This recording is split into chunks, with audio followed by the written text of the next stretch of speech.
This clip is brought to you by SaveWithConrad.com.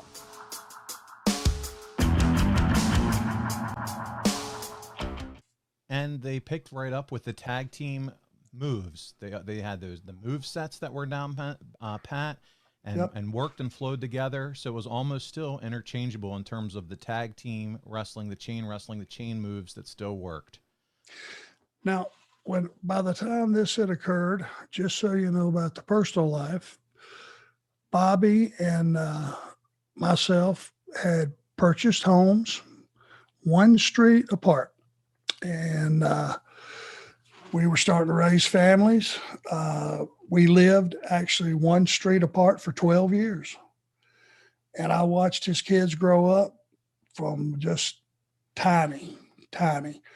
Our firstborn, Barrett, was born right after we got our home in Charlotte. We actually were still in an apartment when he was born. But we brought him there and we started a Bobby Eaton community center in his garage, which meant if you got a day off, go to Bobby's, garage door up, refrigerator door open, cold beers for everybody. And he had, I couldn't figure out how he would always get drunker than me, and I figured it out. I caught him pulling those little bitty tiny liquor bottles of tequila out of his pecker pouch and snipping around the corner and killing those things up. So he had a shot going out in the garage. Now, this is not a nightclub, but it was to us. He had some music playing out there. I don't even remember who it was, but man, we had some great times. And over those 12 years, we hooked up many a ride, going to many a town. And I just started to figure out, because as I got close to his family, with Donna, who God bless her, passed away not very long ago. But I learned that, the kids, and Bobby was so great with my son when he came over and all the other kids in the neighborhood. Maybe this is a good place to even put this, but Bobby had some quirks. One of those quirks were he had a bag, which was we called it a work bag. It had wrestling gear and toiletries and knee pads and boots and tights and all that good stuff. But Bobby had a super unleaded bag. It was a ski bag that was probably, about 4 feet long and about 2.5 feet wide, and it would hold a room full of furniture, probably. So Bobby put in that particular bag, which he took to each and every town, and it weighed, I would say, 60 pounds, 12 pair of socks, 5 pair of tights, 3 pair of boots, at least 3 towels, had one section that he had nothing but penny candy, which cost 2 cents, by the way, back in those days. No such thing as penny candy.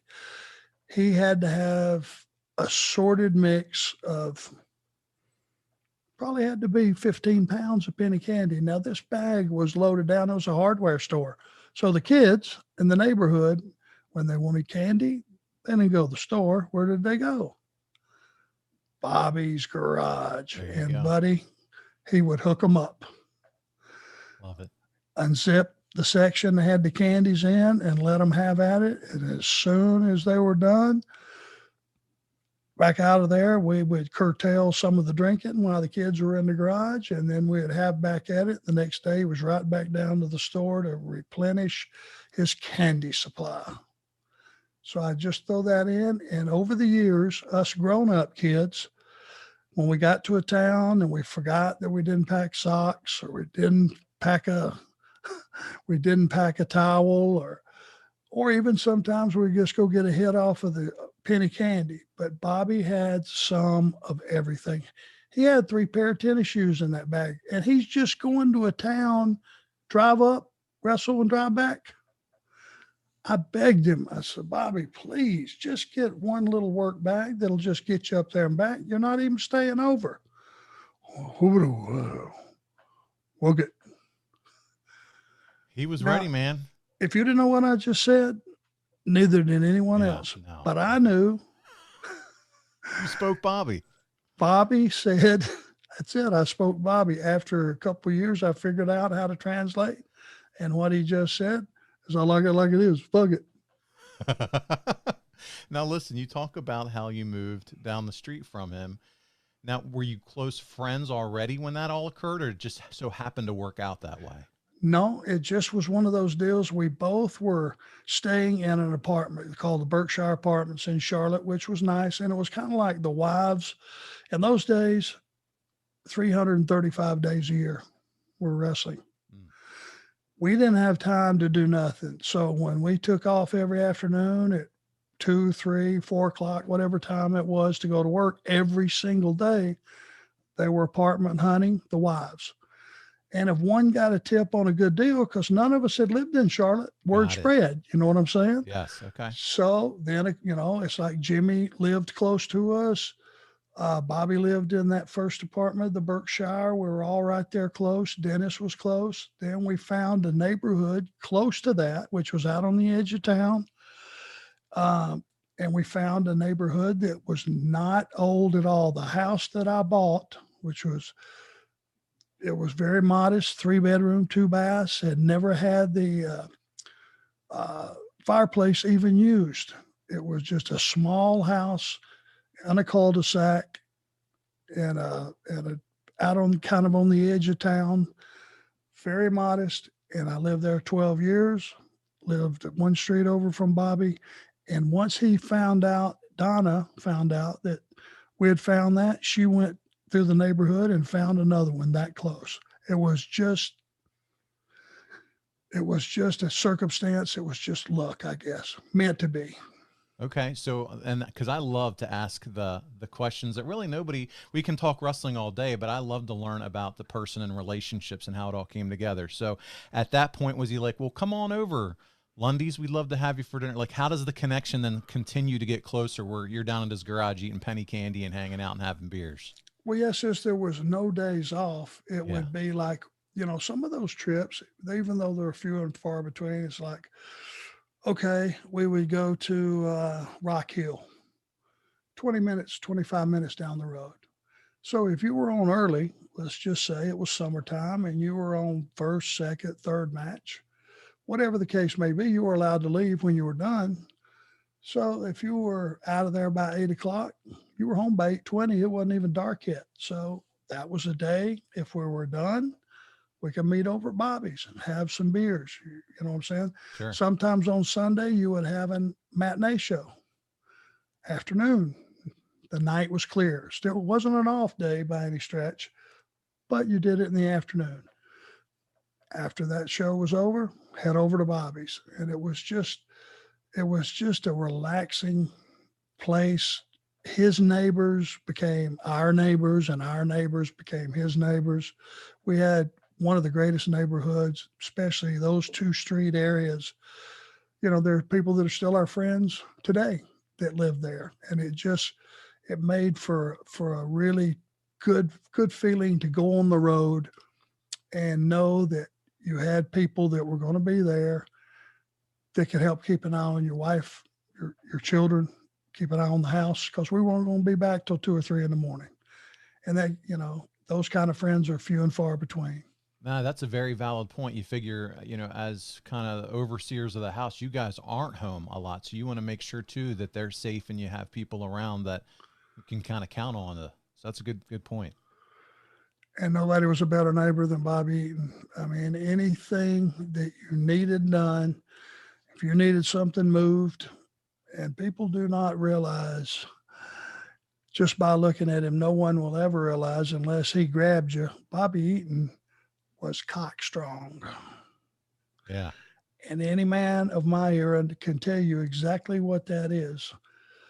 And I'll give you a couple of examples. I mean, for a guy that looked absolutely normal, was not a body guy, was not big in stature, was probably 6 foot, maybe 225 pounds. But buddy, let my family save your family some cash. You don't need perfect credit. You don't need money out of your pocket. but we will save you money. It's not a matter if, it's a matter of how much. SaveWithConrad.com.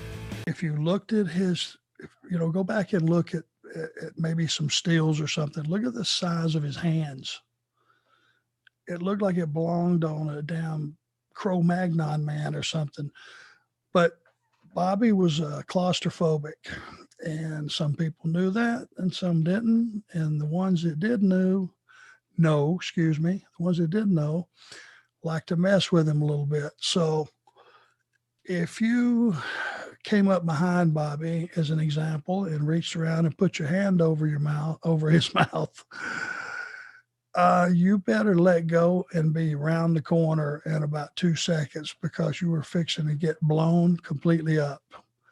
Example, Rick Steiner and Sting at center stage, and everybody loved Bobby. Now, this is skipping ahead, but with the Crockett years and this was the WCW years, and everybody loved Bobby that knew him. He was he's the best human being I think God has ever put on this earth, in a number of reasons. But they tried to jam him back up in a corner. Now, this is Rick Steiner, Sting. They got him in that corner, and he was kind of going along with it, and Sting said, "I'm going to kiss you," and leaned in, and man, they were trying to muscle their way in there. He was going to kiss him on the cheek. Okay. Bobby Eaton sent those two grown-ass men tumbling like you have never seen.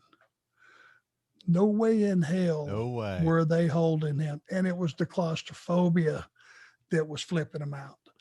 So that was like a standing rib. We'd be going down the road. I'd be driving or something. I'd just reach over, put my hand over his mouth, and he just about knocked the roof off the car.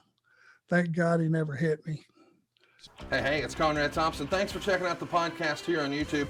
Be sure to hit the subscribe button and the notifications bell so you get a notice anytime we upload some new content. And go save yourself some money right now. If you're in a 30-year loan or you have credit card debt, it's not a matter of if I can save you money. It's a matter of how much. Find out right now for free at SaveWithConrad.com.